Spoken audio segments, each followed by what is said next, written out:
All right, hello and welcome back to Macross 1.5. I'm your game master and host, Paul Marquez. Major is not with us today, but as always, Wes. Wes, I never say your last name, Scott, right? That is correct, sir. Okay, I'm saying it right because I will butcher a name horribly.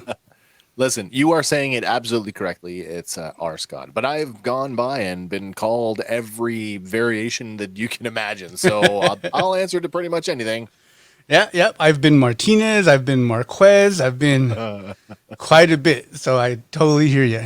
I've been Ashcroft, Arcott, Arnott. Anything with an A on the beginning and a T on the end. All right. So the struggle is real then, right? It is. Oh, yeah.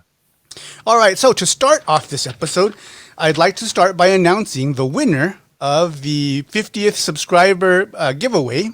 Ooh, exciting. Right. So after much research and putting in the magic hat and drawing the name, Mr. Matthew Green, you are the winner. Oh, Matthew. Yay, Green, Matthew. All right. So Matthew. Thank you.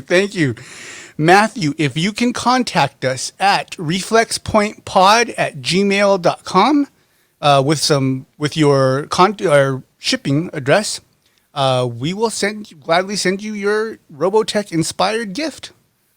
Okay, so once this episode releases, we'll give him about 3 days? Does that seem fair? Should be. I would think the people who are following us are probably watching day of, if not like really close to that. So 3 days, I think, seems reasonably fine to me. Okay, yeah, because sometimes life gets in the way and you don't listen to your show. So I totally understand that. So we'll give him. I'm gonna throw a wrench into that because we run the show on both channels. So is it 3 days of airing on your channel? Or 3 days of airing on my channel? Well, we'll start with our channel since it generally releases first at that point. That makes sense. All right, so I was trying to help you, Matthew. Give you more time, bigger window. So 3 days from release of this channel, and Matthew, please, like I said, just reflex, all lowercase, reflexpointpod@gmail.com. And hope to hear from you soon. All right. So with that, Mr. West, before we jump into our game, I wanted to talk about your last stream. Oh, yeah. You do a Star Wars themed show. Correct. I've been doing a lot. Well, so technically we are not a Star Wars show. And if you are a fan of my show, you've heard me say that many times, and yet it is the bulk of our content is Star Wars related. There's just something about it. Galaxy far, far away that we just can't get enough of. And so we find it's very easy to talk about. And so the Obi-Wan Kenobi series wrapped up, and we finished up our High Ground review series, and we're like, how do we keep this bantha rocking? So last week we did a little episode on lightsabers. That's what I was going to say, is that, as you were saying, easy to talk about, and your last show proved that. Oh my gosh, yeah. Because the topic was lightsabers. And I remember as a kid calling them lifesavers. I was dyslexic, I was dumb. Not that dyslexic is dumb. I'm just saying I was both. Fair enough. That's fair. And my little brain automatically assumed that it was because those things saved your life. Like, what I mean? Of course. So they were lifesavers. And then one day I think I was studying the Civil War, and the word saber finally Oh, right, entered right. my vocabulary, and I was like, I've been saying it I've wrong been this doing this wrong whole the whole time. time. So, you guys talked about lightsabers, We and did, yeah. it's a that's one of the things that has made Star Wars incredibly cool. You know, if nothing Absolutely. else, watching someone wield a lightsaber was amazing, and the whole Yeah, concept of it. absolutely. We actually talked about our favorite lightsaber moments throughout the films, and man, I mean, there's so many things that they've done with them. I actually talked about my own favorite lightsaber moment. Comes actually from the Phantom Menace when Qui-Gon Jinn jams his green lightsaber into the door of the Into Trade the blast Federation. door, right? Into yeah, and I'm like, melt that thing down, man. This is such a cool moment. And yeah, I wanted to see that all the way through. Although, sadly, it didn't happen because those pesky destroyer droids showed up and they had to run away. But he right, was well right. on But his way to turning that door to a piece of slag, and I loved it. okay, isn't that amazing when a show finally gives you what you want? Because for the longest Absolutely. time, just like you, I thought, what can't a lightsaber cut through? You know? Man. Well, this is it. And I mean, I think Star Wars is still pushing the boundaries of that because, I mean, canonically speaking, given enough time, conceivably there's really not much that it couldn't go through. We've seen in the sequels we've seen Rey cut through a starship. We've seen it in The Mandalorian, cutting through the Durasteel armor of a starship. We've seen again the blast door on the Trade Federation battleship. And I don't know, is there anything that it can't do? I I don't think so. You know, Oh, and I love it, and I love it, and I loved seeing it because when I played Star Wars with because my brother and I would pick up any stick and it was our lightsaber. You know what I mean? absolutely. And we'd go at it, Yeah. and so I would Broomstick, always hockey stick, whatever you had at hand, tennis and racket. you had to make the noise, you know. Man, every Christmas, I'm closer to 50 than I am to 40. And every Christmas, at some point while I am wrapping gifts, if you were a fly on the wall, you would hear from the bedroom as I'm swinging the paper tube around. You can't not do it. It's true. It's so true. And I don't care So, how old you are, you will do it. and so as a kid, I remembered pretending slicing through boulders, slicing through Gosh, whatever yeah. my imagination Yeah, could yeah, come yeah. up with, you know? So to actually see it, it reminded me of, I always thought like, when are we going to see Superman get shot in the eye? I wanted to see a bullet Oh my bounce gosh, off of yeah. his And then eye. we got it. And remember, we got it. Yeah, yeah, and yeah. it was as amazing as I thought it would be. Well, the whole door thing, the lightsaber door thing, like, and I said on our show, like it's as a role playing gamer who's been playing role playing games for so long, these are things that we were already doing in the role playing game that we thought were so cool. We're like, oh my god, they're gonna do this in the movie someday or somewhere. We're gonna see it, and then it happened. Yeah, but It as you was got a little so older, satisfying. didn't you kind of worry when they weren't doing it? You were like, "Come on, No. guys!" Well, for me, it was kind of like you got to remember the Phantom Menace came after that big dry spell of no films for like 15 years. So Yeah, yeah. right off the hop in the first movie, in the first act of the first movie, we got that moment. So I was just like, mind kapoo, blown. I loved it. And I don't care what anybody says about the Phantom Menace. I love that movie. It's still the one that I saw in the theaters more than anything else. I saw it 6 times in the theaters. Oh, wow. Yeah. Amazing, Yeah. amazing. And that's awesome. That's awesome that you had the opportunity to do that. Yeah. Now, the lightsabers, they're powered or they're focused by crystals? Well, that's where the canon and the legends kind of differ. Because in legends there was a power cell, and in canon they reference there being some form of power core. But then it's also suggested that the kyber crystals also power a lightsaber, or certainly they assist what's going on. There's a whole, I know when you say science and Star Wars, you kind of, it's eye rolling, but I mean, within that, within its own established boundaries, there is some science behind it. Why, a living thing like a kyber crystal can still be used in a super weapon like the Death Star or Starkiller base. But yeah, it's super cool, and man, I'm actually I like what they've done with the whole crystal thing in the new canon. And They've changed it significantly. did I hear that the weapons are almost sentient? The crystals they have a shared, like a collective consciousness, right? So the kyber crystals are a mix of like organic and inorganic material. So yeah, they are considered to be alive. Okay, so but if a bad guy, let's say, or your rival, let's say, Yep. picks up your lightsaber, he Yep. can still wield it, right? Like the weapon doesn't resist him. No, not really. I mean, we did see some evidence of that in The Mandalorian, where Din Djarin was having a hard time wielding the darksaber because he was untrained. It's more about focusing the energy of the blade, right? Controlling that. Sabine Wren went through the same thing in Star Wars Rebels, but Kanan Jarrus was there to sort of guide her through that. But technically, if you and I were fighting and I dropped my lightsaber and I was able to get yours away from you, I could still technically use it. So it gets a little more convoluted when it comes down to it's the whole like reconciling the color thing is really what it boils down to. Right, right. No, yeah, and the only reason I asked was because that was super interesting to hear. Like that was a new take that I hadn't heard. Yeah. Yeah. When I even got introduced to the fact that the lightsabers had crystals was in the video game,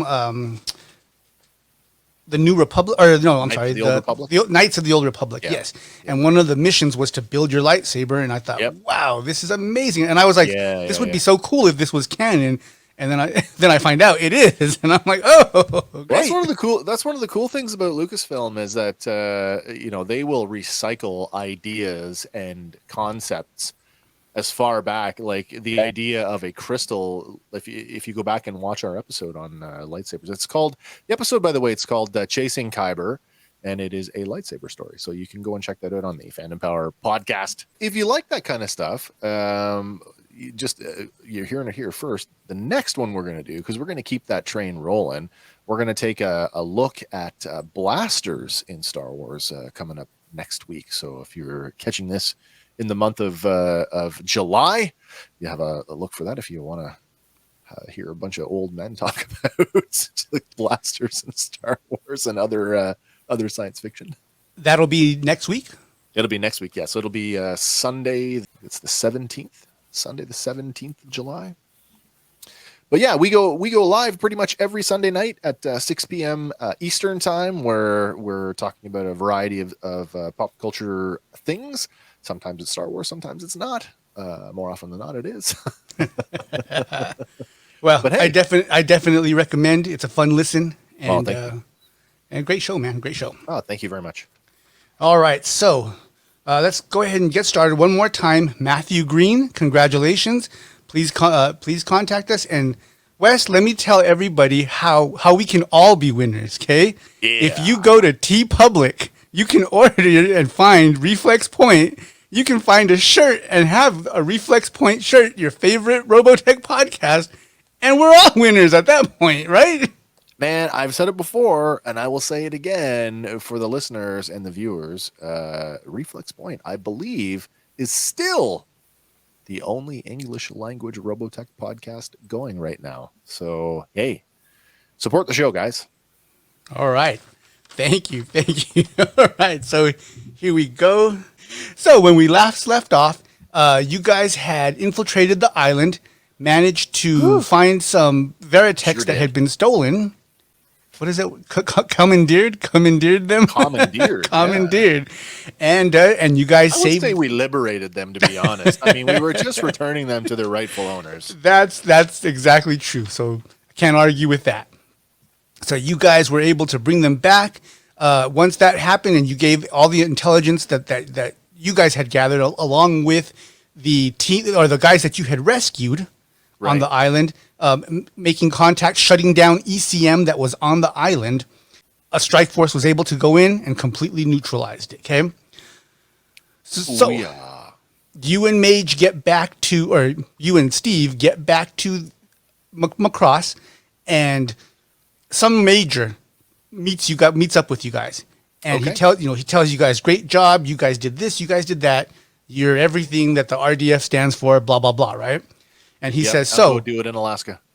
right, so he says, unfortunately, due to the seriousness of your crime, we're gonna basically knock it down from a felony to a misdemeanor. Oh, So well, that's all right then. So you're going to spend 6 months in minimum security, and then you'll report. Then you'll report to Alaska base, Oh boy. which was great because you weren't even going to Alaska base after. No. Well, I mean, how do you? I shouldn't be looking to gift horse, but really, like having a sentence commuted from maximum to minimum, I guess that's a win. Yay, sort of. But really, I'm still going to Alaska. What the hell? Oh well. So they end up breaking up your team. Steve is Oh, demoted, and he becomes No. third wing to a different squad. No. You become second wing to a different squad.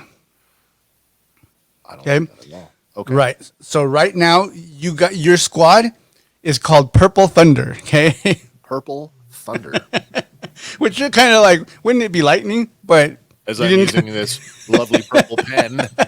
right? But you didn't come up with a name, so you're like, I whatever. sure did not. But what's kind of cool about these Veritechs, this guy, he's got contacts. Let's say, okay. So do you remember in Back to the Future, the DeLorean? I do. When they were at the mall and the light would shine on the car, every so often it had that purple sheen to it. Over the stainless steel body. Yes. Yeah, I Okay. got it. These Veritechs look like that. Really? So like shiny steel, and then that's cool. Okay. Yeah. Well, mostly that purple sheen, even in the different wow. light. Nice, Okay. nice. Okay, yeah, I get it. So they're pretty cool. You're kind of like, oh, so the two guys you meet up. Okay. The squad, the sergeant. Okay. Yep. His name is John. His second is his name is Gus. Gus. And they're both pretty cool. When you get there, they don't razz you. They don't Sure. haze you. They kind of bring it up like, hey, how did you get assigned here? You know, and so yeah. So you walk up. Okay, they're cleaning Yeah. down their Veritex. They're doing their maintenance. Right. And so you walk up, and this guy, he turns around. He's got like a salt and pepper beard. Okay, Yep. real slick black hair, back, Okay. Aviator glasses. Yeah. And you can tell this is John. Okay. And Yeah. then he's got his buddy standing, and he's a younger, kind of chunkier guy. Looks at you, not as big as like, let's say, Ben, but Sure. he could lose a meal or two. And he looks over at you. Couldn't He's we got like all? right. He's got like a really, really light, sandy blonde hair. And Sure. so John looks at you and goes, "You must be Pratt, Corporal Pratt, Sergeant. Yeah, you must be Pratt." And he's like, well, welcome aboard. He goes, from what I was told, you're not going to be with us very long, but you were on the strike force, weren't you? The one that Yeah. assaulted the island. Yeah, I was. He goes, I heard that was some pretty mean bush, man. Yeah, well, you think after being, doing enough crash drills, you get used to it. But man, when the real thing happens, it sucks real bad. He goes, yeah, I can imagine. And so then the younger guy looks at you and goes, yeah, like, look at these, take these Veritechs, for instance. We've been training for like a decade now. Yeah. We're training for a game we're never going to get to play. At least you finally got to play. Give me the rock, coach. I'm ready to go.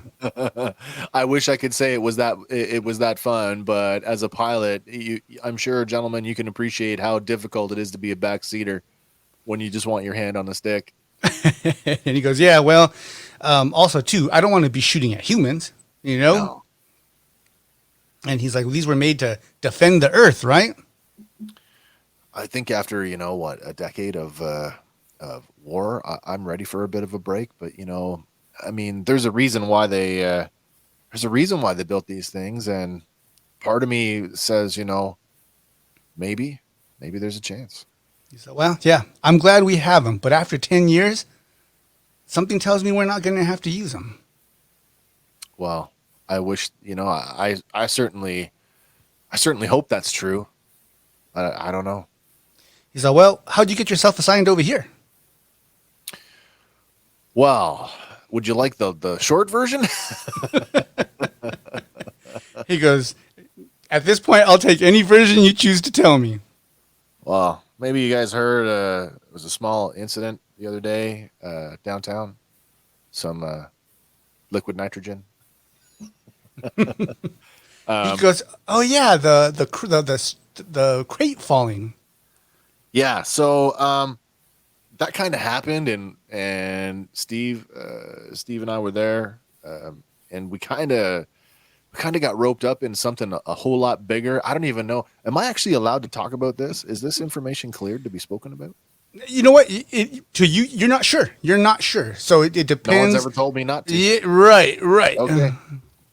Yeah, so that kind of led us down a bit of a rabbit hole, and we thought rightly so that there was an infiltrator on the base, which led us to tracking him down. And when we found him, that kind of spurred the assault on the island. That fortunately for us exposed an anti-unification base, and we recovered a pair of Veritex in the process. So, long story short, I'm still going to Alaska, but I'm getting a couple months, I guess you could call it a vacation before I have to show up. He goes, oh, you're going to college, right? Yeah. Yeah. He goes, got it. Okay, so they both look at each other and start busting up laughing. Then Gus pulls out his wallet and hands John some money. And John says, and John goes, I knew those Comancheros weren't going out on any stupid drill, And he was like, hey, you're right. And so they're not, it wasn't about you. It was just that it triggered them after you started to explain. Right. And not so every day that a bunch of helicopters go rocking out loaded for bear. Right. Yep. And then the Gus looks at you and he goes, you look familiar, like super familiar. He goes, are you in Barracks A? And no, you're like, back when you were in Barracks, you were like in Barracks L. Okay. Sure. And so you're like, yeah, no. And then he's like, wait a minute. You're that cage fighter, aren't you? Oh, I've been known to once or twice, I suppose. Yeah. And he's like, hot damn, you won me $500 that day. And he's like, I owe you a drink. Well, thanks for betting on me, man, because I won me some money too. And he was like, well, yeah, you gave the best odds. You were the underdog. I'd definitely take that drink, though. I thought you were going to get your clock cleaned personally, but... Well, so did I. Between you and me, so did I. Hey, turns out, Meat Shield there, he's a pretty nice guy. Oh, right on. He seemed pretty nice. I actually got to speak to him, and so the conversation goes on for a little bit, and you realize, okay, these guys are cool, Yeah, they're all right. All right, so tomorrow, the air show is going to happen, okay? Okay. And John gives Gus a paper, you a paper. You guys read, and you guys are flying patrol, out about 25 miles away, just making sure that airspace is clear and everybody's cool. Clear. Right. Yeah, sounds groovy to me. Okay, so as you can see, we have our lovely SDF-1 right here.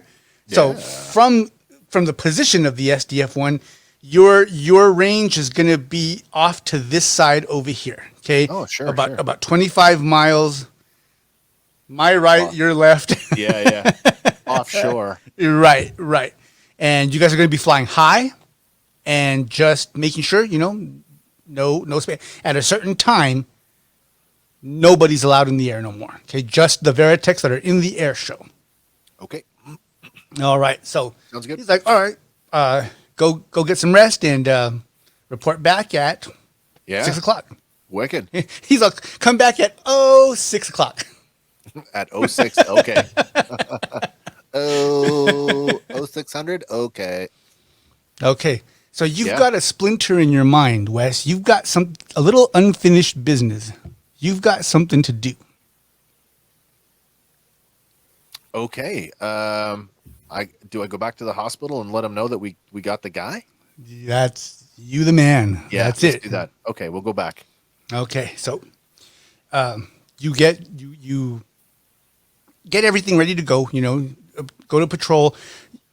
As Veritech pilots, you guys don't have a whole lot of possessions as it is. Your bunk is basically your space, but it's all packed up and ready to go. Like if you were to go to Alaska tomorrow, you'd be ready to go. Yep. So you head on over to the hospital. You get to that room. There's some dude laying there. You walk up, and he's It's not him. It's not him. God dang it. Oh, I'm sorry. Is he conscious? The dude laying on the bed. Yeah. Yeah, he looks at you and he goes, he's conscious. "Yeah." So he's an older Asian guy. He's got some glasses on. He's got a leg up with that cast, Yeah. And so he looks at you and he's like, "Can I help you?" I'm sorry. I was looking for somebody, but it turns out they're not in this room anymore. Hey, you don't know what happened to the guy that was here before you, do you? He's all, "No, sorry." Okay. Well, thanks anyway. So go over to the nursing station. Okay.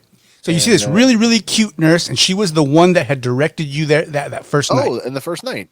Mm-hmm. Hey, miss. I don't know if you remember me. My name's Elwood. I was here the other night. I was checking in on Mr. So-and-so. Yeah. And so she looks, and she gets a warm smile back, right, when she sees you come in. And then she's like, "Yes, I remember you." And she's like, "What can I do for you?" I was kind of hoping to... Corporal? I was kind of hoping to catch up with him. I made him a promise, and I just wanted to let him know that everything worked out. And what happened to him? Her face kind of drops a little bit, right? So she gets a Post-it, and she writes an address on it. And she's "You can find him here." Okay. Check the address and say thank you very much. 123 Main Street. Yeah, 123 Main. All right. Thank her very much. And and under it, her phone number is there too, and she's all just in case. So nice. That's so nice. Yeah. Thank you. Won't be around for very long. I'm leaving town. No, don't. It's one of those big yellow phones too. I don't even say that I'm leaving town. I just leave it as is. Thank you very much. Like I'm never going to see her again. All right, you walk out. Yep. And all right, I'm gonna go to the address. Okay. 123 Main. So you get there, and you're standing right in front of Macross Cemetery. God. I feel awful. Like a real sinking feeling, pit of the stomach. Like, oh no. Okay, so the cemetery, is there a groundskeeper around, or like an office building of some kind? Okay, so being that it's all futuristic, there's actually like a little directory. You know what I'm saying? Like a little electronic directory. I'll punch in the guy's name. Okay, and you see exactly where he's at. Oh. Okay. I go to the plot indicated by the directory. Okay, you walk over there. Yeah.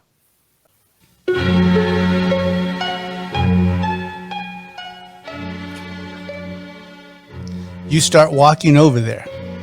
As you walk over there, you see a lady in a dress with a kid that appears to be about 11 years old in a little suit staring down at the grave.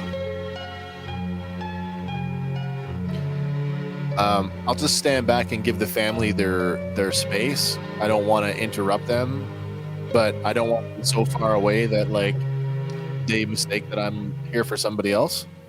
Okay, so the lady, like she starts, like if she knows someone's staring at them, and she turns back and she sees you, and she motions you to come forward. Okay, so I walk up and I offer my like most sincere. I am so sorry. And she goes, "My husband's last wish was that you avenge him. Did you do it?" We did, we did, Okay. and So she puts a finger on your lip. And she goes, "I'll let you tell him." And her and her son walk away. And the little boy looks up at you like kind of just studying you, you know. oh sure, sure. And then he walks away, So or I'm gonna. or his mom tugs him away. You know what I Yeah, mean? yeah, that's fair. That's fair. I'll take a knee in front of the stone and kind of Okay. put like a hand on it, like to rest on it. So they have a picture of him, and it's not the most flattering picture because he's all like, Right. and you're just like, okay, Well, that's what they wanted. right? He wasn't very photogenic. Gotcha. So I mean, you tell him, if I hadn't have been, so careless, this never would have happened. But we got him, and they're not going to hurt anybody anymore. And I stick my hand in my pocket.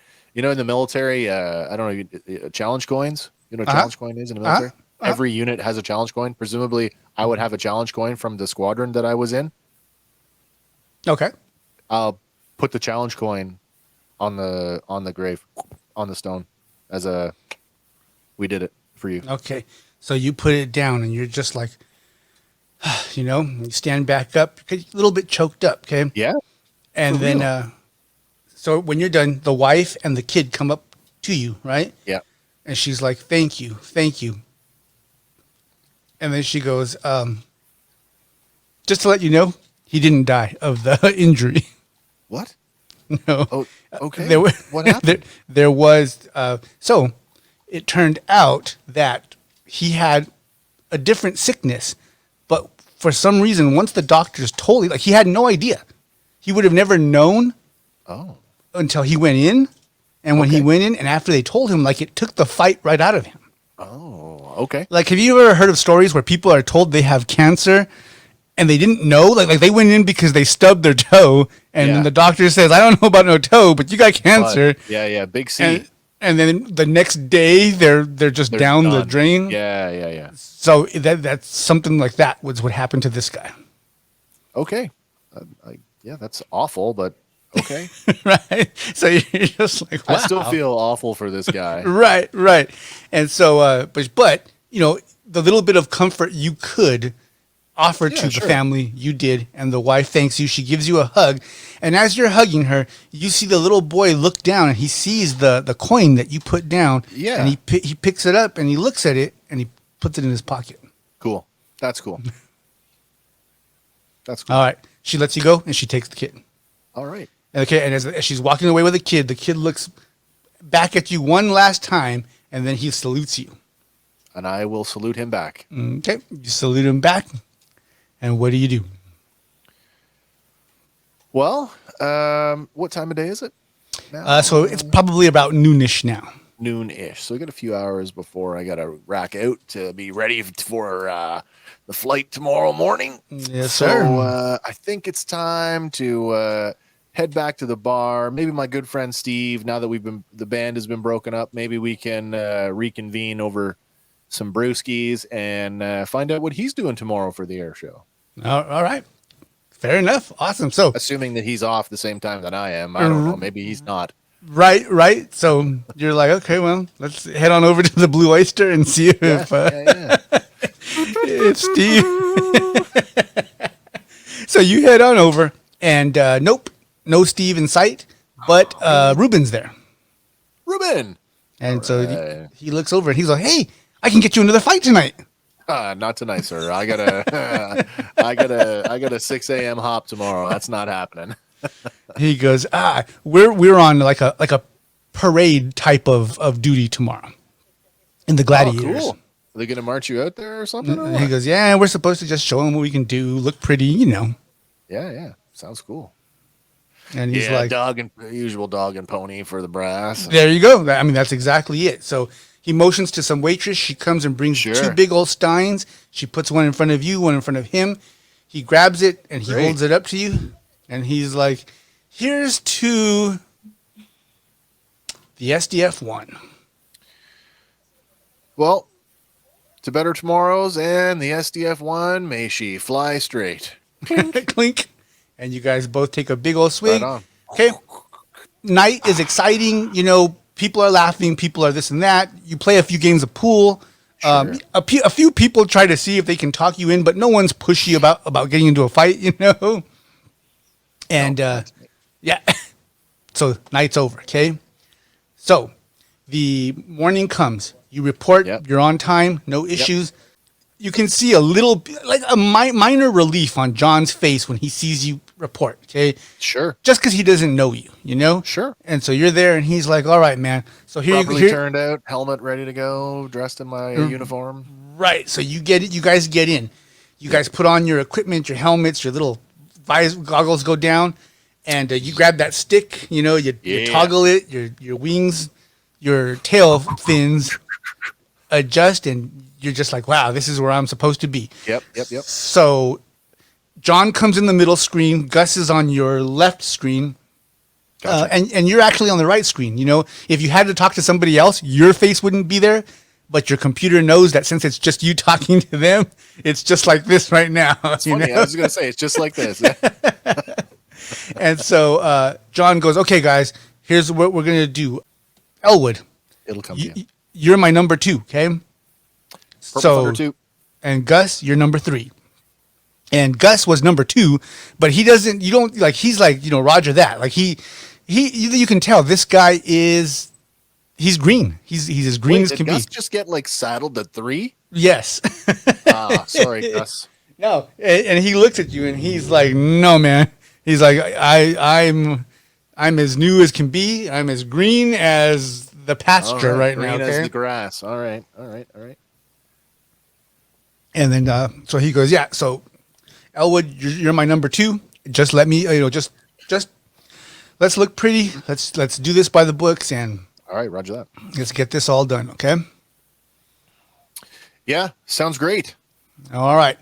Everybody form up on me. Let's go. Okay. And you guys are like, boom. So he takes off. Sure. Then you're behind him, and Gus is with you. And when you guys get formation, Yep. it is a formation. God dang it! I didn't grab all my little tokens. So if you can see the little tokens, Sure can. your formation's like that. Okay. Nice. We've got John, Purple Thunder 1. you, Purple Thunder 2. Gus. Purple Thunder 3. All right. Okay. So you guys, boom. Okay. It is a clear, well, okay. It is a bright day. There are a few clouds out there, but they're high. They're super, super high clouds, and they're sparse. The ocean is a blue you've never seen before. Awesome. And man, you guys are just flying, right? So Yeah, boom. yeah. You guys go, you get to formation, and on your computer, he shows you a pattern that you guys are going to fly Sure. at this time. Okay. Okay, perfect. So, boom, you guys are flying, and you know, crack a few jokes at each other here and there, just you know what's going on, and then all of a sudden something comes in, and you guys hear Lisa Hayes' voice come on, and we've got an unidentified contact coming in, you know, at Vector whatever she says, and John is like, you know, okay, do we intercept? Yeah. And then Roy's voice comes over and he goes, negative. He's here on invitation, you know, whatever that number was. Oh, right. Sure. And so they're all copy that. Okay. So you guys just continue to fly your pattern. Okay. So you guys hear over the horn that some punk kid showed up, some pilots, supposedly, you know, and you guys get a chuckle out of that. And I then, don't know. I heard it on the radio, but I didn't see anything. right. The guy says, oh, that's a bunch of bullshit. There's no Sure, way. whatever. Fan racer. Sure. And John laughs, right? And he's like, yeah, but did you hear how mad Roy was about that? I think we all did. Well, whoever that kid was, I wouldn't want to be in his shoes right now. Yeah, me neither, man. All right. So more civilian activities happen. You know, you guys hear over the horn that Global's being taken to the SDF-1 now. You know, the parade is getting to its climax. you guys, you hear that Ruben's squad is over closer to the ceremony, the talking, the speech. Yeah. Okay. At some point, all of a sudden, someone gets over the horn, right? And they're like, hey, there's movement on the SDF-1. Okay, and you guys look and you see the two fronts, these 2 points here, starting to separate, right? And they're like, clear Vector 5, clear Vector 5. And everybody that's in front starts trying to get the hell out of there right away. Right. You guys are over here, so you're like, and then John looks at you and he's like, hey, you see that? Yeah, he said, what the hell's going on? Okay, so you guys continue to look. All of a sudden, boom! It fires. Okay, right. All of you are blinded. You're like, holy shit! Did it just shoot right now? Yeah. Then your sight kind of comes back. Your instruments are letting you know, like, because you weren't in danger, but your instruments didn't like what just happened right now. Sure, I'm sure there's some EM, maybe some radiation along with that, that amount of energy. Okay, now you remember the island showed a big swath cut in the front of the SDF-1 after that, right? So on the top of that mountain, there was a lookout station, okay? And so everyone's quiet for a moment, and then John goes, Purple Thunder 2, do a flyby over that lookout post and see if they're okay. And we can all tell from now they're not okay. Yeah. Purple Thunder 2, roger that. Okay, so. Breaking off now. Boom. So here you go, and you go, and you're heading toward the front of the ship. Okay, so. Let's back this moaf up a little bit. Sure. So you're like in this section up here, okay? I mean, obviously far, but. Sure, but. Toward the front, in relative to the ship. Yes. I'm on the business end all of a sudden. Right, and you're looking back like it's not gonna fire again, right, guys? Yeah. Okay, but you're also up. You know what I mean? So you're not like directly in the line of fire either. So you go over wide arcing pass, turn it up on the side, point the camera. I guess it'd be a camera in the head, wouldn't there? That little ball thing, right? Yeah. Point the camera down. Take a look and confirm the obvious, what I already know, that there's a big vaporized hole there that the water is now rushing into. Okay, so if there was anybody on that thing, they're not there no more. So radio back in. Purple Thunder 1, it's Purple Thunder 2. I can confirm that that station is a total loss. There is nothing left. It's vaporized. Okay, so Lisa comes on your screen, and she goes, confirm again, Purple Thunder 2. Is it a total loss? Do you have visual? Roger, SDF-1 control. This is Purple Thunder 2. I can confirm the lookout station has been vaporized. There's nothing left. Looks like the ocean is actually starting to pour into the island. She goes, is there any flood danger? Negative. Not at this time, but there's definitely a new shoreline. She's like, someone's got beachfront property now, right? I don't know. Would Lisa make a joke like that? No, she doesn't say but that. We would. She goes, copy that. Return to formation. Purple Hunter, roger. Okay, you're up. And you peel out, right? Yeah.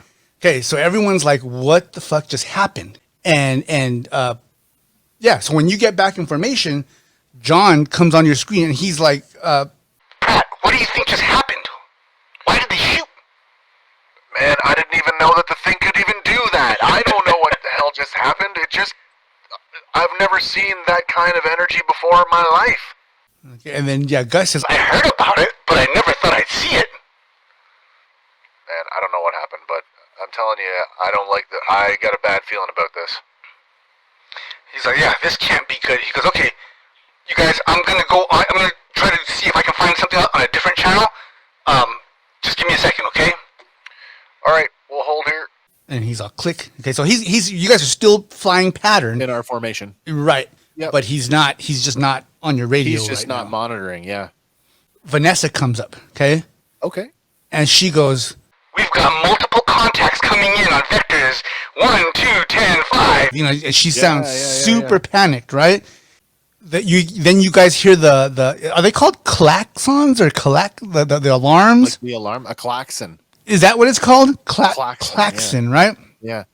So the horns are going off, right? Yep. And it's all, and then you guys hear the words you haven't heard before. This is not a drill. Oh boy. Okay, so you see Gus like he's trying to comprehend it, and so he looks up and he's like, What do they mean, not a drill? And he goes, do you think the Anti-Unification League's attacking? I thought they were gone. I don't know, man. I thought so too, but I mean, they could still have something out there, I guess. okay. So then Lisa comes up on your screen, right? Yep. And she goes, Purple Thunder 2, I can't get negative getting a hold of your squad leader, so you're next in command. We've got multiple contacts coming in your vector. I need you to go investigate, see what it is, but do not engage unless you guys get hostile activity. SDF phone control. Roger, Purple Thunder 2, confirm your orders, and I'll get back to you. Okay, at this point, we're still flying in formation. So technically, I'm still flying off of his wing, right? yeah. So at this point, I'm gonna flip the landing lights on, and then I'm gonna pull up on his side. And You can interrupt. You can interrupt his communicate, whatever he's doing. Oh, I thought he was on another channel. Yeah, no, he is, but you can get in there, or at least let him know through his radio you're trying to contact him. Oh, okay. You know what I mean? So, He's got call waiting in there, so it's like beep beep beep beep. yeah. You know? Purple Thunder 1, this is Purple Thunder 2. Break. We have a developing situation. Over. Okay, he clicks on. And he goes, Roger that. He's like, I'm in communication with other squad leaders right now. We've got all hell's breaking loose right now. I don't think this is the anti-unification. They don't have this much aircraft. He goes, look at, he goes, plug into. Like a, if your ships can plug into like a radar station and see Sure. what they're seeing, Yep. you do that and you see blips. Okay, what you see is your computer basically is at the last number that it can track. So it's tracking all the closest ones because anything after, at the farthest, it lets them go because it's perceiving the closer ones as a threat. Okay. That's a lot of air traffic. Okay. We just got orders. I relay them back over to John and tell him that we've been ordered to move to this sector and report back on what we find. He goes, negative, Elwood. You've been ordered. I'm going to check something over here. Go. Are you sure that's a good idea? No, but go anyway. All right. Purple Thunder 3, this is Purple Thunder 2.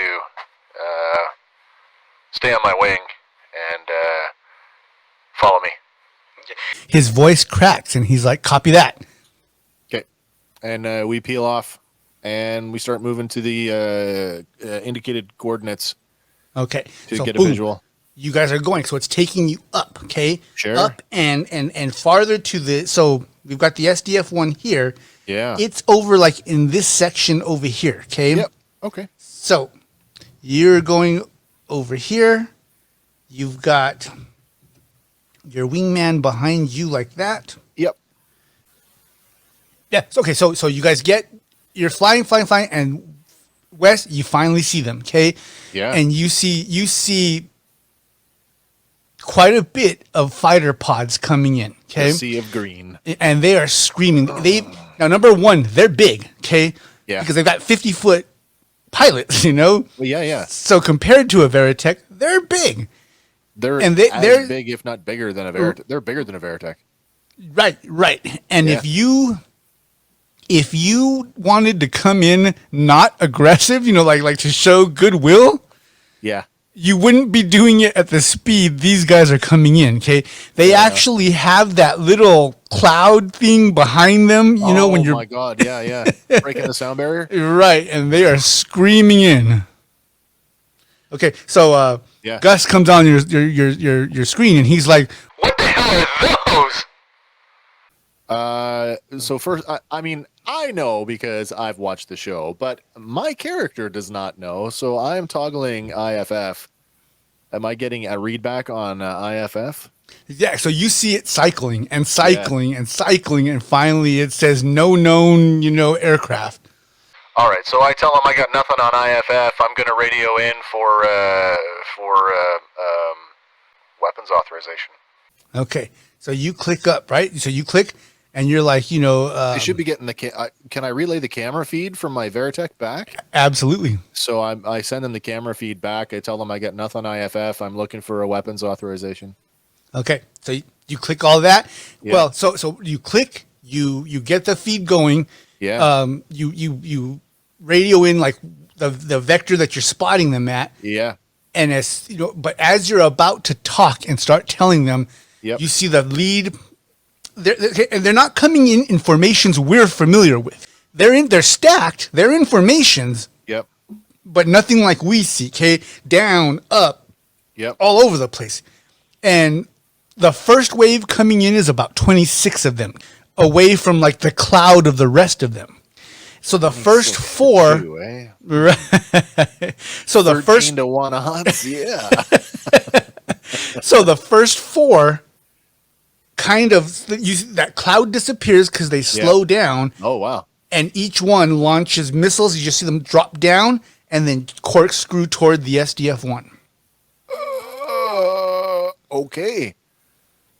So immediately radio in SDF-1 control, Purple Thunder 2, incoming missiles, brace, brace, brace. So Wes, you are the first pilot to see the enemy attack. Yeah. You're there. Your guys happen to be in that vector. You see. So they're above me. Yes. You're kind of coming in You tell at a me 40. I got some belly. You're right. Yes. Juicy bellies. Right. And you're kind of tripping on them because they're so alien, but they're fighter craft. Any pilot recognizes other fighter craft, Combat. and you can appreciate their sleek design. You can, you're just, whoa, but you're like wow, like you're still trying to process. This isn't you're waiting for an anti-unification symbol to pop up somewhere, This isn't a Falcon jet. What the hell is this? Okay, so on your radio, the SDF-1 comes back and they're like, Purple Thunder 2, confirm, are we under attack? Yes, damn it! okay, so that little box opens up and the SDF-1's Patriot missiles go back, shoot up and take out, as many missiles as those can. And you look down, or your instruments let you see a few of those missiles hit their mark on the SDF-1. They are not sweet. That part's not sweet. But most of the major damage, anything that would have hit critical was stopped. But a few of the missiles do hit their mark. Yep. And you hear Gus's words come back at you. We're training for a game we never get to play. You're in the game now, Gus.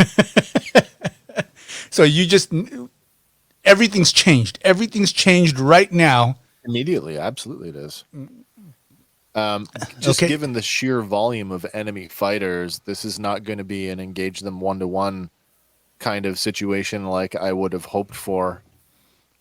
So, taking a page from Steve's book, I think the best course of action is to put myself in the thick of it and get in amongst them so that any shots from them stand a chance of hitting their own people as well as me. At least then I can try to pick them off with my lasers while I'm inside the swarm.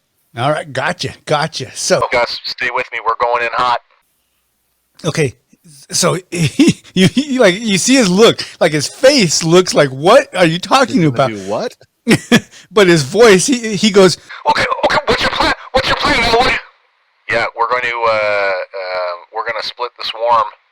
At least if we can stay tight to them, any shots on us might take out one of their own, and we'll start picking them off as quickly as we can. Quick suggestion: we're too late on that first wave. Sure. Let's hit that second wave behind them before Yeah, perfect. That's perfect. Okay. So I'll man, relatively speaking, I guess I'll jam the throttle forward to close the distance. And once I'm in the oh man, I got anime visions in my head. Right. Well, tell me what they are. Okay, so swarm of fighter pods coming down. Yep, Me yep. coming up on an intercept as fast as I can go. As soon as I'm in the middle, jam it into Guardian, throw it around 180, throw it back into fighter mode, and dive with them. Oh, so go up through them and then down behind them? Yeah, Okay. All right. Let's do yeah. it. I want to like split them up so like they're either gonna hit me or they're gonna pull off. And when I'm in the middle of their swarm, I'll throw it into Guardian mode to do the rapid stop, flip around 180 midair, throw it back into fighter mode, and dive in after them amongst their swarm. Okay, so the way our action phases go. So now we're engaged. So Sounds first is the support phase. It sounds like you're going to obscure because you're going to interrupt their formation. Absolutely, I am. So you're going to obscure. Gus is going to assist you. Okay. Okay. Now, yeah, you just want to use one act because remember of the two actions we can use during this turn. Yep. What do you want to do? Like, what did you don't want to do all your actions in the support phase, right? Well, no. Ideally, I want to obscure as we've hashed out, and I want to attack. Just checking with you on that one. Absolutely, yeah. All right. So, what skill are you using for your to break up their To blow through them? Yeah, Yes. it's going to be. Man, I mean, if this doesn't say enough, I mean, if this is not a flashy move, then I don't know what is. I believe it's a flash move. I think it's a total flash move. Yeah, flash move as I blow through the middle of them. That's a 3 dice skill for me. Now that's modified by equipment, I believe. Nope, it's not. No, Nope, not because you're not until attacking. Not until you. Yeah, I got it. So just Oh, straight up 3 and you're transforming. That's good. Wow, that's pretty cool. transformation. That So has a skill. going into guardian mode, yes. That has a 2. Do I get And to you know add what? dice for that? Well, do you want to spend it now or on the attack? I definitely want it on the attack. Okay. All right. So go ahead and roll your dice. I'm rolling for Gus for his assist, What, and we are on advantage. Okay. Okay. I'll explain why. All right. Well, that could not have gone any better. That's 3 6s. So that's 6 successes. Okay, and Gus First roll of gives the night. I'll never get that one again. you one more. Oh, 2 more because of 5s. 2, 4, 6. That's 8 successes, sir. Okay, so these enemy Yeah. are bloodlust right now coming to the Yeah. SDF-1.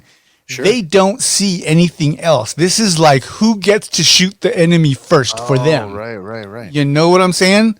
Yeah. So even though they should be paying attention to who's coming, it seems like the second wave is so jealous of the first wave Gotcha. that they just pass them up. You guys fly right in. And as you do, they seem to realize at the last second, and of the 30, what did I say, 30, 35? I thought it was like 26. Maybe it's No, that more. was I don't that know. was the first. That was the first wave. Oh, okay. Well, you didn't tell me what was in the second wave. Okay, so we're gonna say 35 for the second Okay. wave. Okay, Well, it's even bigger. of the 35 of them, about Okay. 17 break off and Yeah. pull away because they get scared. You know, you Yeah. guys successfully do that, and you come up, you hit your guardian transformation, right? Yep. And so now you're behind them. Spin around. Now they're still moving forward. Yes. So I guess I'm in guardian mode. I'll take throw a burst of the GU-11 gun pod. Wah. see if I can get a shot off. Oh yeah. So this does this fall under the heavy burst? Yeah. Well, it depends. Do you do a heavy burst? The thing about heavy bursts is they have a limit, like an ammo limit. Gotcha. If you're heavy bursting all day long, you're gonna run out of ammo. Well, it's my first shot, and I want to make it good, so it is a heavy burst. Okay, so you've got your attack, right? Yes, sir. You've got your heavy burst bonus, right? And your guardian one, right? So that's gonna. Oh wow. Okay, so those all go together. Yes. So that skill plus guardian plus heavy burst dice. Wow. Okay, so skill for the shot is gonna be wow. Is it? Oh, it's a burst, so it's not really graceful. Maybe smooth method. Being that I it's don't think part it can be of anything the, you know what I'm Is saying? it Being still a that flash move? uh, Because I just used flash move to blow through them. right, And transform. but it's not like you're using it in the same phase. You know what I mean? I do. So but it's a flash move. And what was the other one you said? That or it could be smooth method. The other thing is, I mean, I don't think it really fits, but it could be a cover your buddy.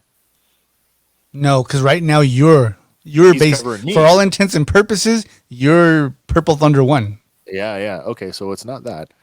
Well, the best thing I've got going, it's definitely not Rally Cry. We've already used Flash Move. It's not Star Quality. And it's not Cover Your Buddy. So it's either Angelic Grace or Smooth Method. I would say smooth method. You know what I'm saying? Method. I do. Okay. So that is a 3 dice skill, but the transformation adds 2 dice to that. So that's 5 dice. And because these are mechanical, right? I can go over my burnout. Absolutely. Okay. And heavy burst is another 2 dice. Oh, I got to pull one out of the box here. So now I am rolling 2, 4, 6, 7 dice. 7 dice. Oh boy. All right. Let's see what happens.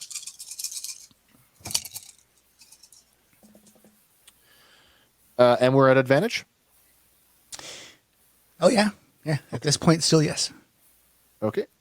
Okay, so that's a 5 and a 4 and a 4 and a bunch of things that don't do anything. So a 5, that is that's 2, and the 2 4s are 1, so that's 4 successes total, sir. God, that was awful. All those dice. Okay, 4 successes. Yeah. Because even though the 5s are 2s. So they are. Yeah, sorry. That's 1 2. Yeah, because I got 1 5 and then 2 4s. Okay. Yeah, so 2 and then the 4s are 1s. So Okay, so you come up behind, you go to Guardian, you're behind him, and you're just off, and you rip into them, and you down 4 of them, just like that. Oh, wow. You hit engines. Wow. Right. Okay, so Nice. so Gus, kind of gets inspired by that. You see 2 missiles launch from him, and he hits another one and downs him. Awesome. And so then you guys look up, and about 70 fly past you guys. Yeah. And you guys are like, whoa. We are not in Kansas anymore. And so everyone's all engage. Over the radio, you hear, engage.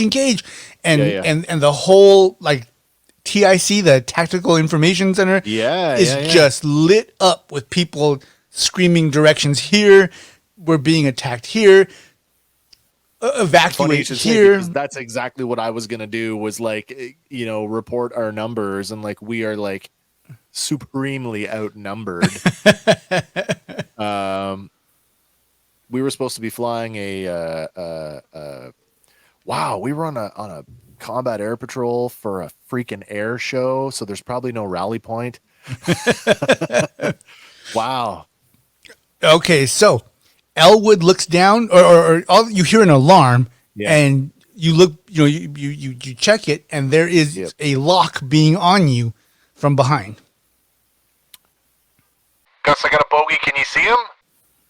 Gus kind of he did not transform to Guardian, so he flew past you a little. Overshot. Yeah. Yes. Okay. Gus, I got one locking onto me. He's all, well, get out of there. Actually, as he flies over you, he's like, Elwood, you've got one behind you. Of course I. Watch your six. Watch your six. But they're diving in fighter mode, and I am now in Guardian mode, presumably kind of half in a hover. I guess I could pull the Maverick and just kind of, hit the thrusters and just close the distance and try to fly, like hit the air brakes and let them go by. you could. I mean, or at least you could attempt that. The thing is, your instruments are telling you this guy saw you from a distance. He's slowing down as he's coming in. Okay. He's not that close. He's aiming. This guy's aiming at you. Okay. Throw it back into fighter mode and bob and weave. Okay, so you're like, boom, you hit, and you're just like, you go. Yeah. And you see him. This guy's good. Okay. You're like, damn, and you're like, you roll. He keeps with you on direction, and you're like, this could be it, right? And so he opens up with his tri-cannon up front. Yeah. And that's your first chance that you see that lighting up, okay? So imagine, the biggest bullets I can imagine are the ones from an A10 Warthog. Mm-hmm. You know? Yep. Yeah. And them's is some big bitches, right? I've handled 25 millimeter rounds before. I can totally visualize it. Okay, what about the ones from those A10? Is it 10? A10 Warsh? A10, those are 30 millimeter. Are those bigger? They are bigger, yeah.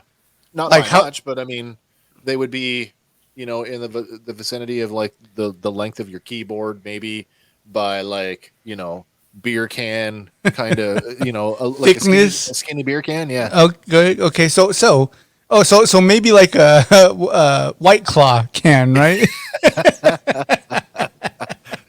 Cheerleader beer. Okay, So, no offense to any real cheerleaders. Right, I don't mean that. Right. We love everybody. So imagine the kinetic rounds coming out of a ship that holds a 50-foot. Like you could probably see them coming, Yeah. So you bank and you're like, this is it. Like you really think that for a moment. I'm not getting to Alaska.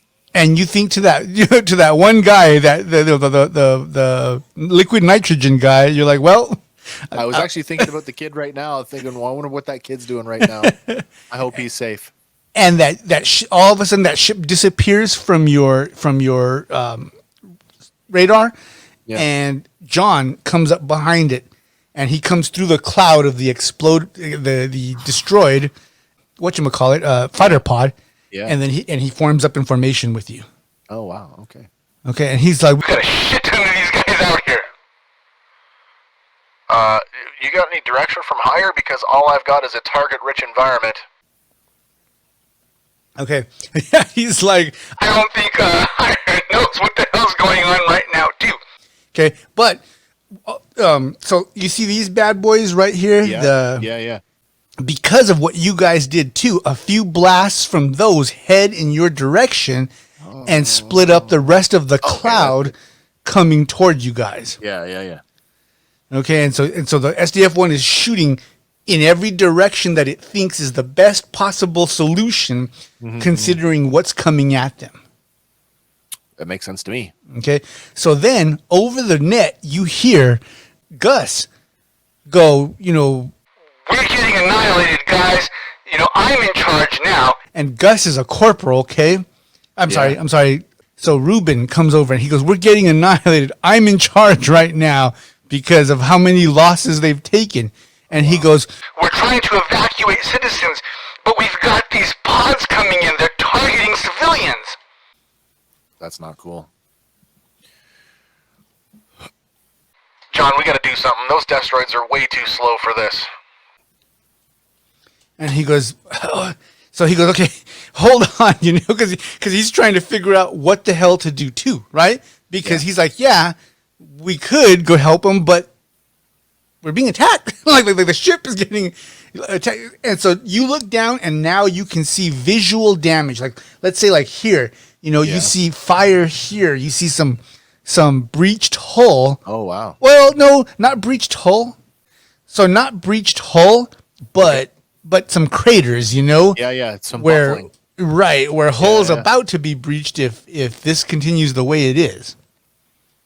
All right. I guess push comes to shove, then we turn the heat up and we you know what? If I gotta melt a few laser barrels to on the way out, then I guess that's what I gotta do. All right. So John, you hear John, radio in. He tries to get some information, Yep. and you can hear him screaming at tactical command, Yeah. but no one's coming back onto him. There's just too much going on right now, and you've got 15 and 16-year-olds operating Gotcha. tactical command as it is, and Yeah. you like people are frozen.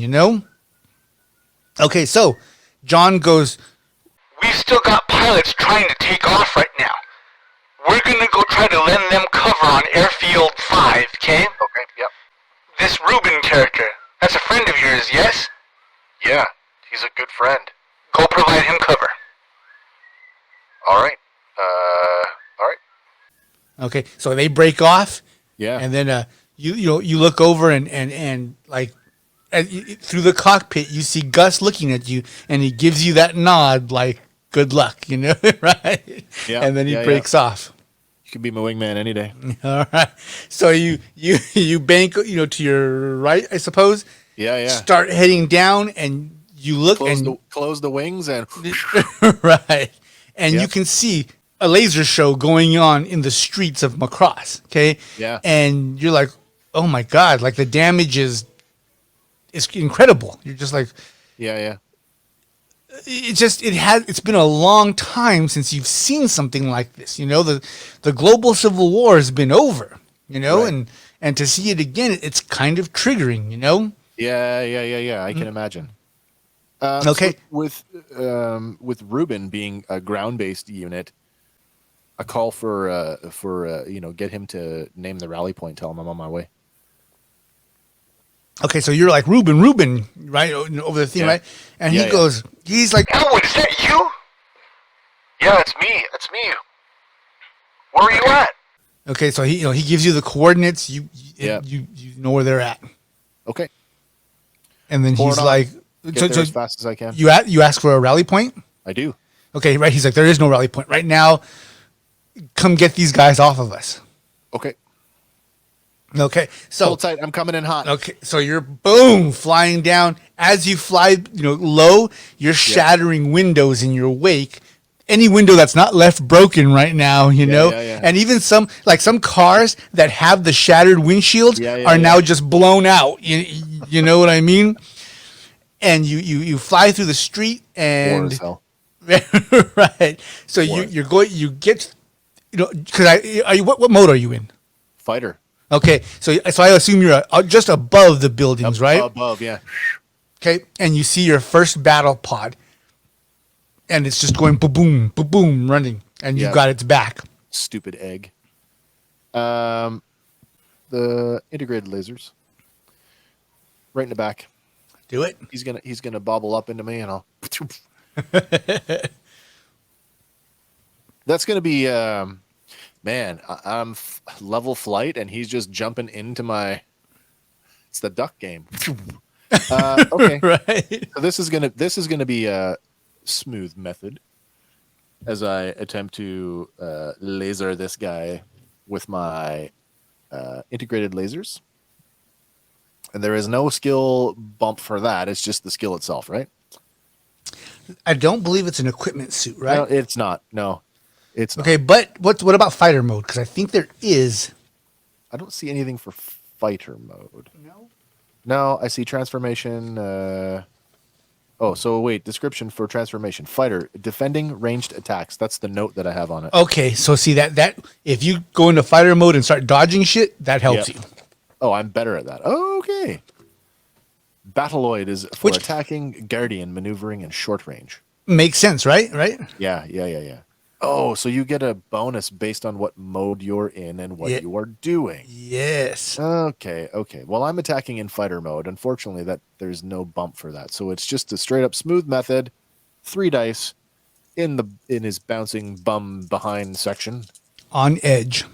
Edge. Got it. Got a 5. 5 counts as a 1, and a 4 counts as a 1, and a 3 counts as nothing. So 2 successes, sir. Okay. 1 for Which each. is a net. So you hit him right in his back. Boom. Yep. It's like if someone was running and they push you from behind. Oh yeah. He hits down, and he slides.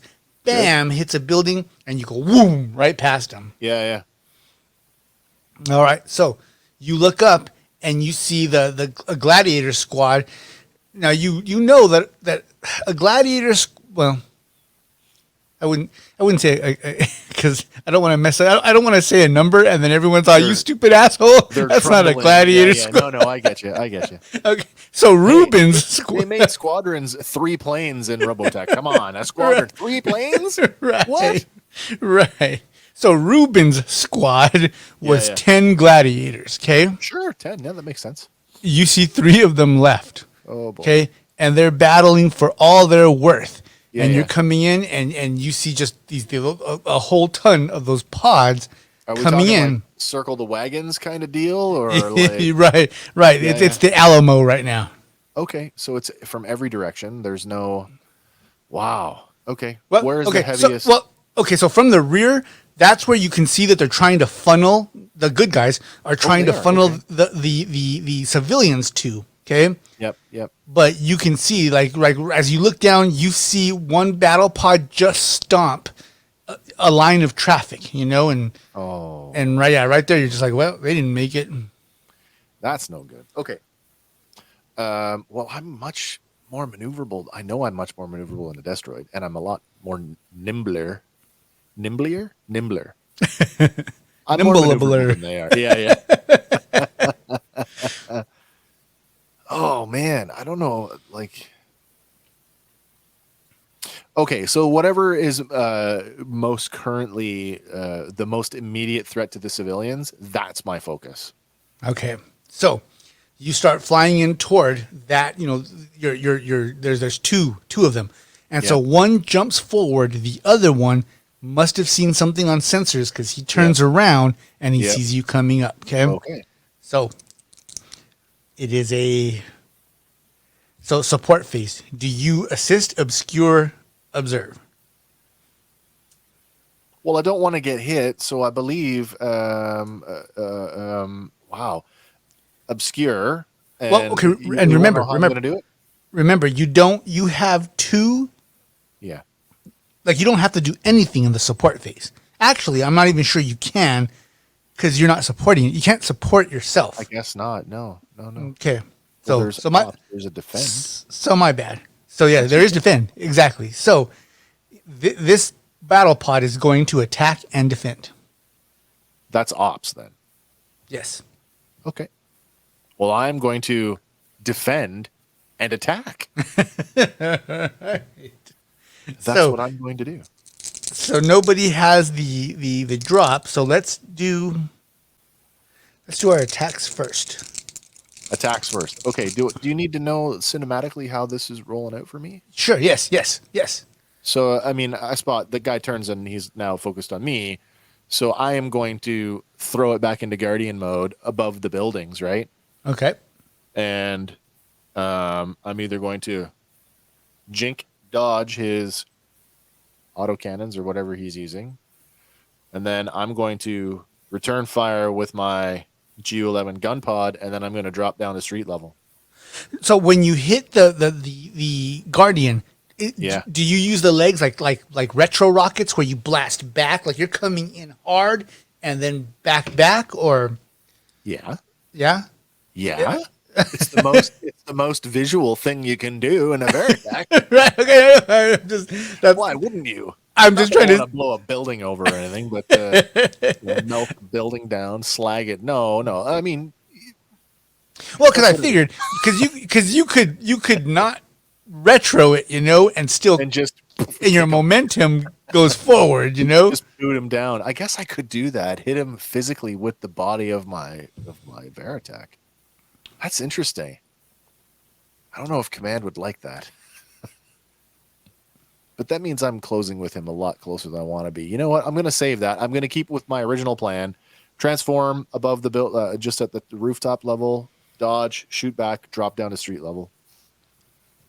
That's what I'm going to do. All right. Okay, and so he opens up on you with lasers, with his Right. little antennas. Oh yeah. So I'm dodging. All That's right, gonna let's do attacks first, and we're on normal. Attacking on normal. So, but I've What transformed. skill are you using? Oh, for my attack, it's going to be. It is going to be angelic grace because I'm going to do it in slow motion. Patoon. Transform to guardian, so that's another 2 dice. And it's not a heavy burst; it's just a regular shot, like a whatever that is with the cannon, the gun pod. Okay. I'm currently rolling 5 dice Oh, nice. at normal. You said Yes. 1, 2. I got a 6 and I got a 5. Some 3 and some 2s. So I've got a total of 1, 2, 3. 3 successes. 3 successes, sir. That is for my Okay. attack. Oh, okay. Wait. Shoot. Because you did, or you would have done synergy because you. Damn it! I messed up that one. Okay. That's okay. Okay, so he got 1 success on his attack. Sure. Okay, go ahead and use your skill for defense now. Defense. That is going to be flash move. Do it. Okay, so that is 3 dice plus my transformation bonus. So that is 5 dice. Here we go. Wait. Transformation bonus. You Yeah. used that for attack, right? Oh, so they can only. I just thought it was for the. I keep thinking in like rounds, like traditional, like Right. It's so more the phase. It's the ops The- phase. You see what I'm saying? I do. But attack and defend are both in that phase. So is it only for one specific action then? Is that what we're saying? I believe yes. Okay, then that's fine. I'll just knock the 2 off, and we're back to 3 dice. 3 dice of flash move. 1, 6, a 2, and a 1. So that is a total of 2 successes. Okay, so he's blasting up. You Yeah. pull out your guardian. You spin around. Yeah. You dodge everything. Boom! You light him up with some damage. He goes down. Bam! And he explodes. Nice. Yeah, battle pods aren't strong. Good enough for me. I'd like to put myself on the ground now. Okay, so you're all Pop up into Battleoid, I guess. you're all pop, and you're in Battleoid mode. Okay, all of a sudden some gladiator turns the corner and it's like and then it's and then you hear Ruben go, West! Look at him! He's on, Elwood!